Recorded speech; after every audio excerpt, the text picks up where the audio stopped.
better to give than receive. It was early December, and my mind was already focused on Christmas.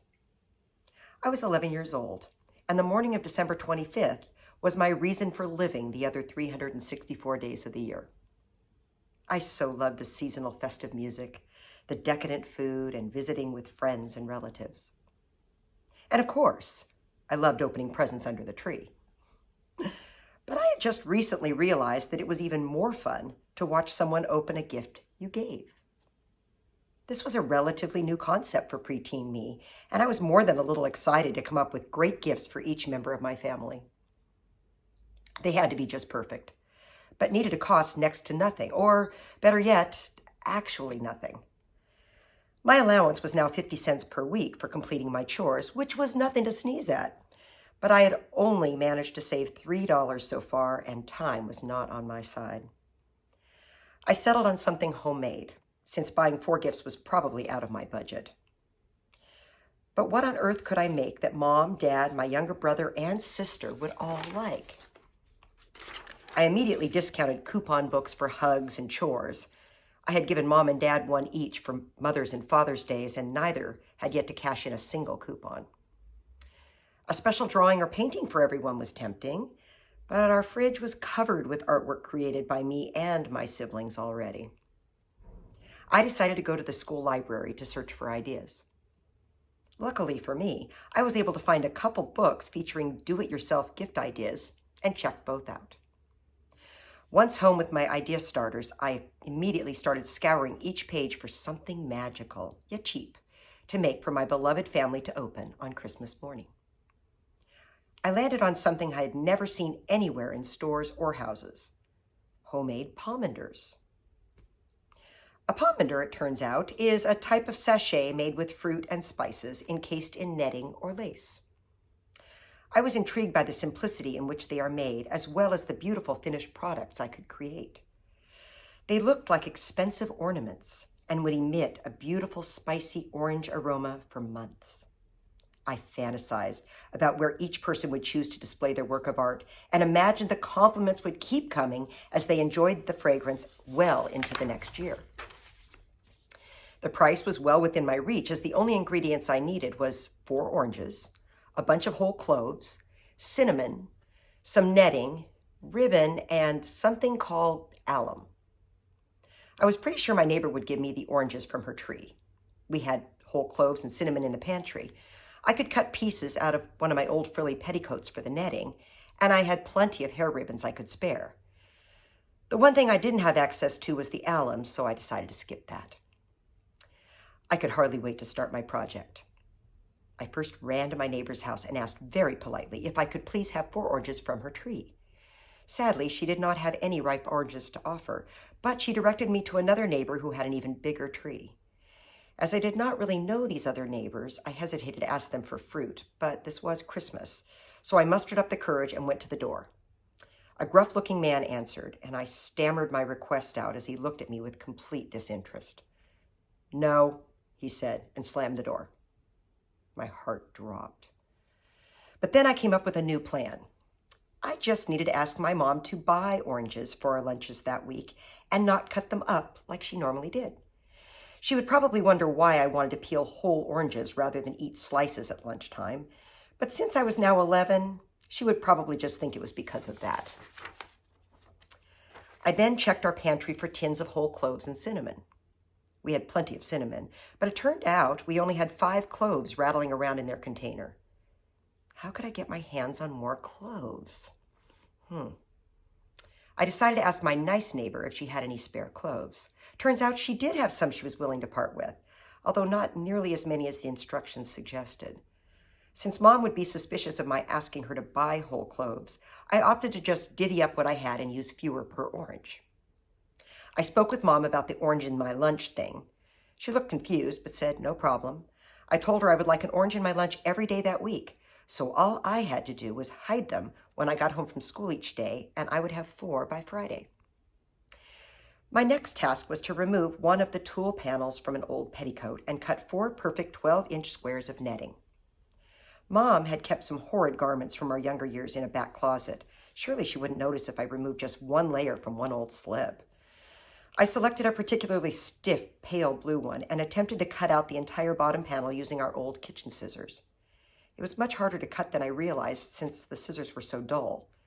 I finally resorted to ripping it instead, but managed to salvage only 2 usable, uneven pieces out of the entire piece of lace. I pulled the same petticoat back out of the closet and ripped off the next layer.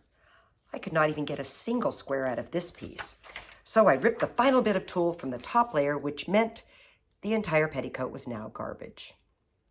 I was able to get 2 more sort of squares from the last panel and carefully disposed of the remnants of what used to be a petticoat into my neighbor's trash can. As the week came to a close, I finally had my 4 oranges and all the other supplies were on hand. It was time to seal my bedroom door to everyone, including my sister with whom I shared the room, and get to work. My first task was to poke the sharp end of the cloves into the peel of the orange in an attractive pattern. It turned out to be much harder than it sounded. The pokey ends of the cloves were not at all easy to shove through the peel, and the non-pointy end cut my fingers as I pressed on them. Many cloves ended up broken as I attempted to insert them. This forced me to rethink my pretty clove patterns since my supply was dwindling. I eventually found that poking the orange first with a toothpick solved the problem, and I was on my way. My workplace got sticky as the oranges leaked juice out of their toothpick holes, but I continued to work diligently. Once all of the oranges were fully cloved, I sprinkled them with cinnamon. They smelled heavenly, and I hoped the family would not be clued into what I was doing by catching a whiff of the spicy fragrance. My final job was to lay each orange in the center of a square of netting and tie it securely at the top with a pretty bow. Some of the tulle pieces barely covered the fruit, but I did the best I could. As I completed my 4th pomander, I beamed with pride. They were quite elegant and smelled great. My family would be thrilled, and I could hardly wait to see their faces as they opened them on Christmas morning. I carefully wrapped each up, tied on bright tags, and placed them strategically under the tree. I dropped hints over the next couple weeks as to how much they were going to love their presents to get the anticipation growing. On Christmas morning, after checking out our gifts and stockings from Santa, I instructed each family member to find their gift from me so they could all open them at the same time. My heart was racing, and I could hardly hold in my excitement.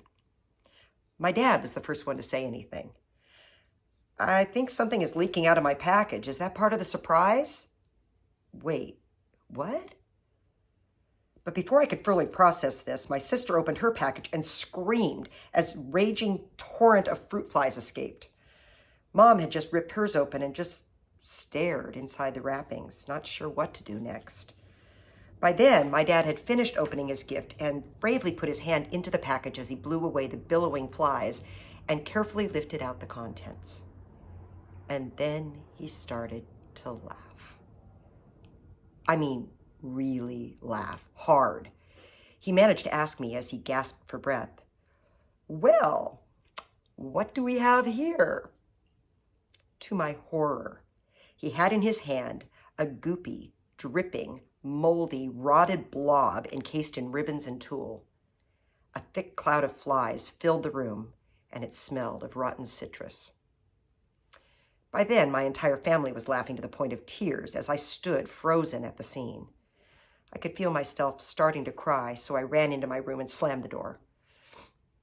By then, I was mortified, humiliated, and worst of all, my gifts I gave turned out to be garbage. Yep, I had given my family actual trash for Christmas.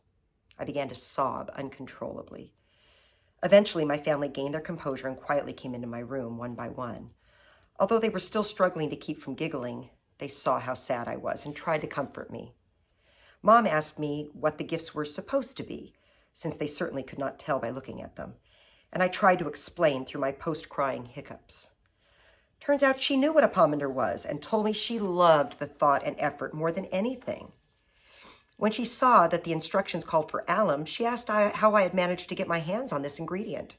I told her I had skipped that, and she smiled knowingly. "I think the alum was an important ingredient that dried up the orange rather than allowing it to rot," she offered. And by the way, that lace you used wasn't from that beautiful old petticoat I've been keeping safe for years, is it? Please tell me it isn't. I started sobbing all over again.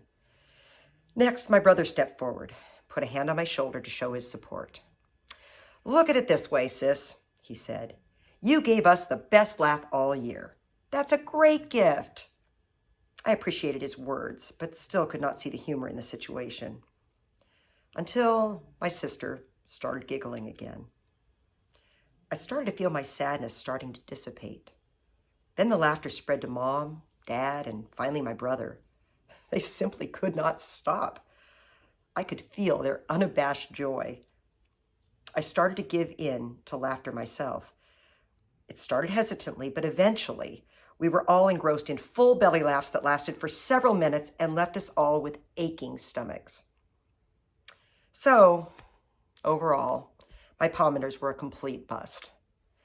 But my gift to my family, well, that was one I will remember all my life.